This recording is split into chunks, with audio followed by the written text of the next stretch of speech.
Apa syarat Indonesia menjadi negara superpower di tahun 2045 di masa 100 tahun Indonesia merdeka kala itu? Ada pertanyaan sebelum menjawab pertanyaan pertama tadi. Apa ada negara dalam 20 tahun membangun bisa menjadi negara superpower? Kita bahas perlahan dan kalau terbukti ada, maka kita harus berkaca pada kenyataan bahwa selama ini yang telah menjalankan negara dalam 20 tahun terakhir ternyata tidak membuat Indonesia saat ini atau 3 tahun lagi menjadi negara superpower. Jadi ke depan, lupakan mereka yang akan menjabat yang punya model pemerintahannya sama dengan mereka yang menjabat dalam 20 tahun terakhir. Mereka semua old mind. Oke, Indonesia ke depan mau berubah total kan? Bukti pertama, di tahun 1918, Jerman kalah Perang Dunia Pertama dan harus membayar kompensasi biaya perang. Namun, di tahun 1936, Jerman mulai agresi militernya kemudian menguasai Eropa. 20 tahun Jerman membangun negaranya untuk menjadi negara superpower dan berhasil. Jepang, di tahun 1945 kalah Perang Dunia Kedua. Di tahun 1964,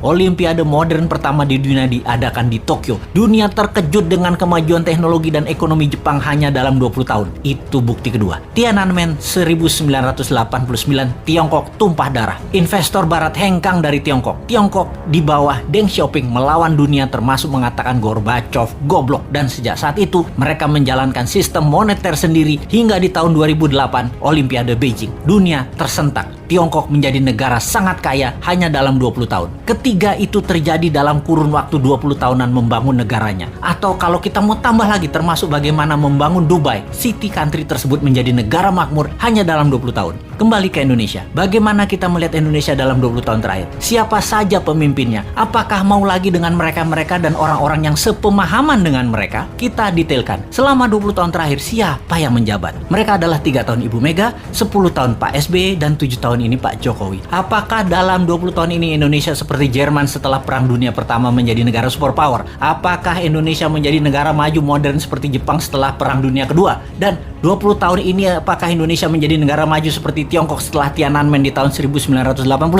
Maka jawabannya adalah belum atau tidak tercapai sama sekali. Jauh dari cita-cita negara modern ala Jepang, negara kaya ala Tiongkok, negara superpower ala Jerman. Apa masalahnya? Karena memang tidak punya konsep bernegara yang mumpuni, yang terorganisir dalam jangka panjang dan kuat strategi bernegaranya baik di dalam dan di luar negeri. Kita tanya lagi, calon kandidat 2024 nanti, siapa yang punya konsep bernegara yang akan membuat Indonesia berdiri di atas kaki sendiri? Atau kita lihat lebih dalam, jangan-jangan kandidat yang ada hanya memirror 3 kandidat terakhir bernegaranya. Apakah sahabat mau ke depan dijalankan pakai cara deket-deket dengan model bernegara 3 presiden terakhir? Rasanya dapat dipastikan Indonesia akan stagnan jalan di tempat. Kita bukan menyalahkan 3 presiden terakhir tersebut, namun mereka sudah menjalankan negara menjadi seperti saat ini dan tetap utuh. Itu hebat. Namun ke depan kita ingin lebih berdaulat lagi, bukan? Beranikah bangsa Indonesia melakukan sesuatu yang baru, yaitu pilih yang bukan mirip-mirip rejim 3 presiden terakhir? Adakah kandidatnya? Sungguh, sekali lagi kita tanya, maukah pemimpin baru yang punya tim baru yang segar, yang berbeda,